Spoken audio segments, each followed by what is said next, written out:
Hey guys, Political Junkie 2414 here, and welcome back to another video.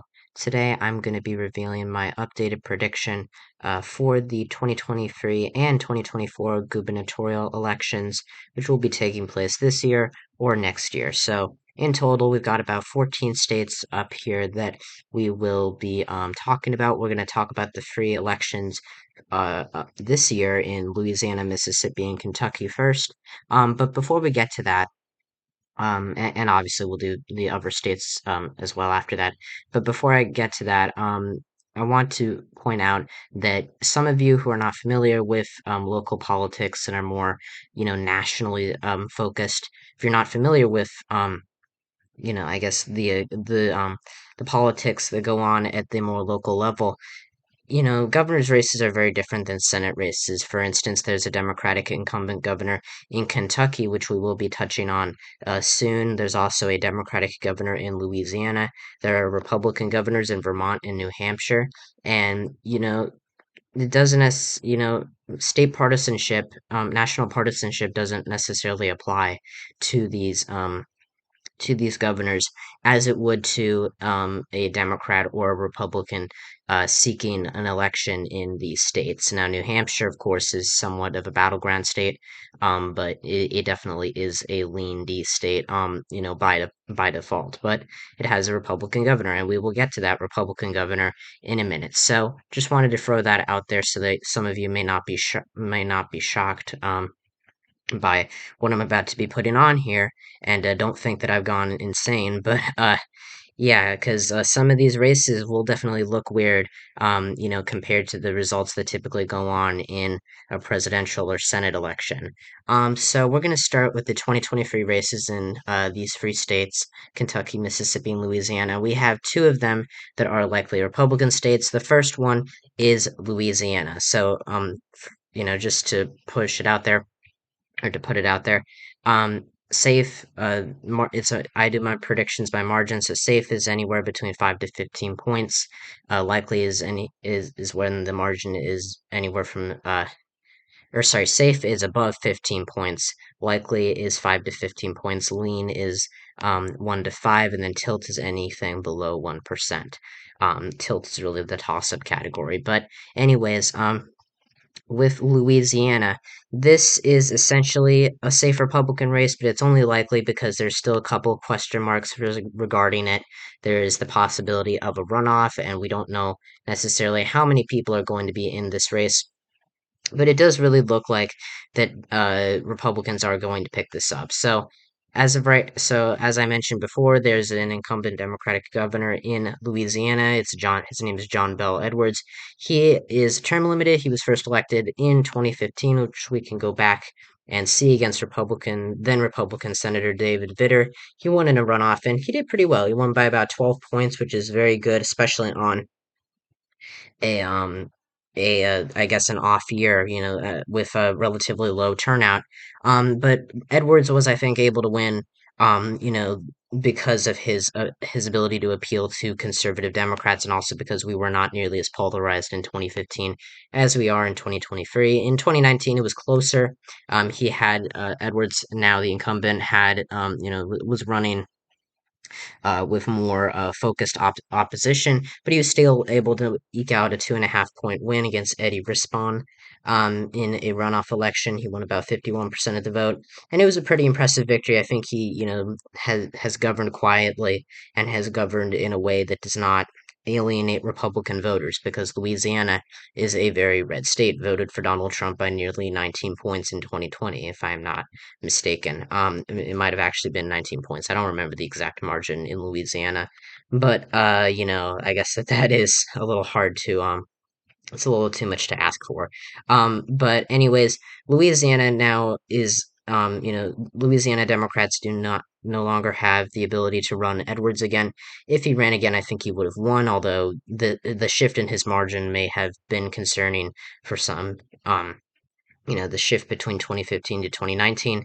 But either way, he would have been their best hope, and now you pretty much have essentially the Democratic candidate, the presumptive nominee, I guess you could say, because Louisiana has a unique primary system in which they'll have the jungle primary, which includes all of the different candidates from all parties, and then if no candidate reaches 50%, which is very, very common, goes to a runoff election. And so this could very easily go into a runoff, but it will most likely be between either a Republican and a Democrat or two Republicans. The Democratic candidates, it looks like the only major one is Sean Wilson. Sean Wilson, he is the former Secretary of the Louisiana Department of Transportation and Development. He's gotten a lot of support from the party, it seems like. Whereas the Republican side, there's a lot of people here that could run or that could potentially win. You have John Schroeder, the Louisiana State Treasurer, Jeff Landry, the Attorney General, and Sharon Hewitt, the Majority Leader of the Louisiana State Senate. So, any of these three, I think, are the big three on the Republican side. But I think really the only one I think that really has a real, I think the one that has the best chance is Jeff Landry. He seems to be the most well known. He has a good electoral record across the state. I believe, he ousted a Democratic incumbent when he won his Attorney General's race in 2015. I believe is when he became, yeah, well, 2016, but he was elected in 2015. So the jungle primary, it really doesn't matter if the race goes from a runoff to the race is decided in a runoff or in just the first round. But right now it's just likely because there are a lot of question marks about this race, and Louisiana does have an oddly timed election. To point out, it's actually October 14th. It's not on election day. It's not on the nationwide election day, which I believe is November 7th, I want to say. Yeah. So, anyways, that is the deal with Louisiana. Likely to flip to the Republicans, pretty much, almost a guarantee, but just likely because there are a lot of question marks. Now, the other likely state is Mississippi. Mississippi has an incumbent Republican governor, Tate Reeves, who is very unpopular, and he was first elected in 2019, defeating the incumbent Democratic Attorney General Jim Hood, who ran a very strong campaign, and only lost by 5 points. Now Reeves is a lot more unpopular than he was when he was first elected 4 years ago. Now he has been tainted by scandal. He has not been able to really. Mississippi is one of the poorest states in the country. It is economically, it's in one of the worst economic positions of any state in America, and I think that that really, really hurts him, locally because he is being tied to this. And Democrats have Brandon Presley, who is, I believe, a distant cousin of Elvis Presley. He's an interesting candidate.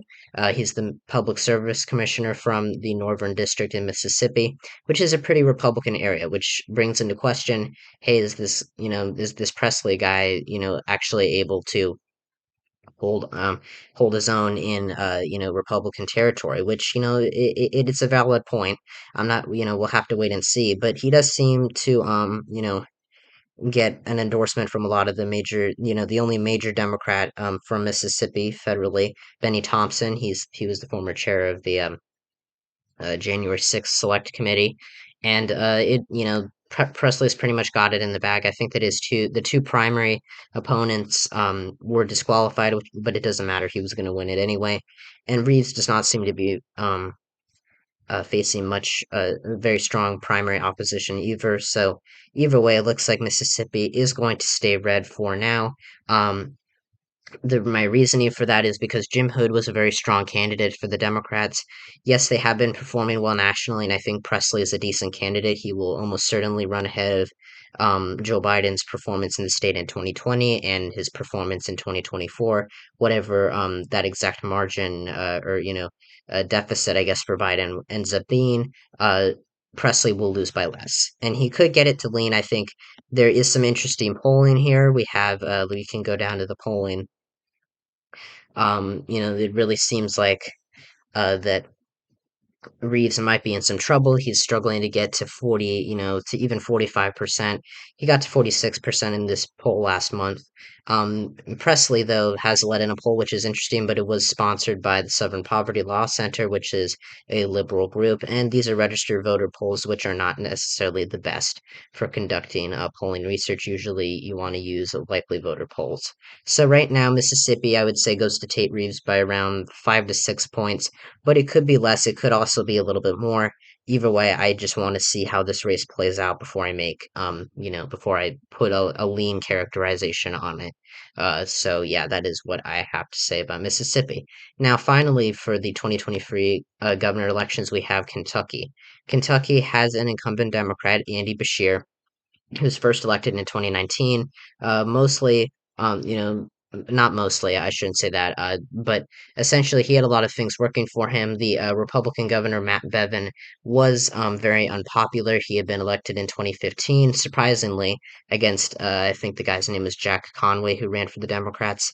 But either way, Bevin was very unpopular. He got a lot of support from Trump. And despite Kentucky being a state that voted for Trump by almost 30 points in 2016, Bashir was able to eke it out. Now, his name recognition, his last name, definitely did help him to some extent. He is the son of the former governor, Steve Bashir, so that definitely did give him some leeway with some of the state's more conservative voters who may have voted for Steve Bashir when he was governor, or running for governor. So either way, I think that Bashir, this he is another example of a red state Democrat. And while he is liberal, he does not, take to the national stage very recently. He's gotten some more attention in the last week, I think, because of the shooting that's going on in Louisville, which I send my hearts out to the victims that of that shooting. Bashir lost one of his friends there, so I feel deeply I just feel terrible for all those families. I think that it's a very sad thing to lose a loved one. But basically, I think that Bashir is favored here. I think in the 2023 gubernatorial election, he has a very high approval rating. He's the incumbent now, and as we saw in Kansas last year, red states like to reelect Democrats who they, approve of, at least Democratic governors. It really does seem like Laura Kelly won based on a high approval rating, and she was even facing a pretty strong candidate in Derek Schmidt. Now, he did have his problems; he wasn't perfect, but but in terms of electability, he was much better than Chris Kobach, who lost the governor's mansion in 2018 to Kelly when she was running for her first term. So I think that with that being said, I think that Kelly's win in Kansas, very narrow win.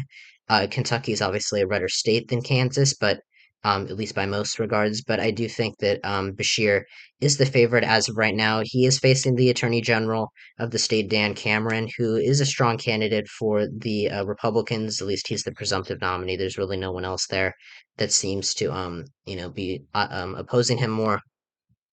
But I think that Bashir, this race will get nationalized, and that could be that could help Cameron. But I do think that as of right now, Bashir is the favorite. I think that he's leading in all of the polling data. We don't have much yet, but with all that we've seen out of governors' races, and as I said, Kansas, showing that red states are still open to electing Democrats that they approve of on the local level, I think that that gives Bashir an advantage. He's the most popular Democratic governor in the entire country, and I think that that is, enough to say that he's favored here for now. But this race could get closer. It could also just stay the same. We'll have to wait and see.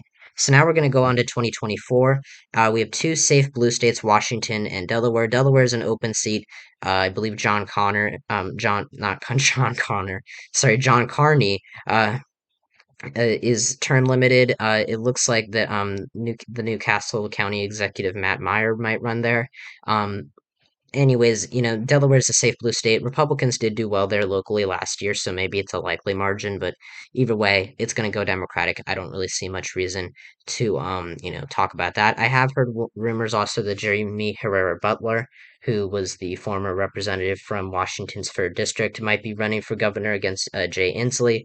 And that could make the race interesting. It could be likely in that case, but right now I do see, I don't see a reason to move it into the likely column. Now we have safe Republican states, and we have a couple: Utah, Montana, which was likely red in my last prediction, but I think Greg Gianforte right now really looks like he has it in the bag. Although Montana can be closer locally, but again, it doesn't really look like there's much reason to put it in the likely red category for now, unless John Tester does incredibly well, which for a Democrat he'll do well, but I don't know if it'll drag other Democrats along with him. It wouldn't drag a Democratic gubernatorial candidate, but I just mean like give them extra support. Missouri and Indiana, and also West Virginia, these are all free open seats. West Virginia is the most interesting. I think Patrick Morrisey, the Attorney General of West Virginia, announced recently that he is going to be running for governor. There are a lot of candidates in that Republican primary. Don't ask me who's going to win that primary. That's going to be that's an incredibly crowded field of candidates. But either way, West Virginia has proven that it is strongly Republican, and it is going to stay that way for the time being. And in Indiana, Mike Braun will probably be the next governor of Indiana, although I do believe that the lieutenant governor could also take Eric Holcomb's place. And Missouri, I think the lieutenant governor will also take Mike Parson's place. Vermont and New Hampshire are big question marks, so we're going to put them as likely Republican. If Phil Scott and Chris Sununu, who are both Republicans, as I mentioned, um, they are the Republican governors of these states. If they run for re-election, they're guaranteed these are safe Republican states. But we don't have word from either of them, and there are rumors. There's a possibility that Chris Sununu or Scott or both and or Scott could not run, may not run for re-election. They've been governor of their states for a very long time. For 8 years. Vermont and New Hampshire do hold their governor elections every 2 years, so that's why you see them so frequently on these governor maps. Unlike the rest of the country or the rest of the states, but I do think that right now we're going to assume that Scott and Sununu are running for re-election, so we will put those as likely Republican. But the second we get a word from them, they'll either move up to safe, or they will move into the Democratic column. I do think New Hampshire would be lean if Sununu doesn't run. Vermont likely D, possibly safety if Scott does not run. And now we have North Carolina. North Carolina is really the last state here on the 2024 map, and it's really the most competitive. So Roy Cooper is the incumbent Democrat. Another. I don't want to say red state Democrat because North Carolina is really more of a swing state, but it does lean Republican at the federal level. However, Cooper, as the incumbent governor, has been a very strong candidate. He did beat out the incumbent governor of the he did win in 2016, and he beat out the then incumbent governor Pat McCrory, who was very unpopular. He was a Republican. And then Cooper was able to win by 5 points in 2020, even as Biden and Cal Cunningham both lost the presidential and Senate races respectively in the state. So with Cooper not being able to run, you think that this would be an easy Republican pickup.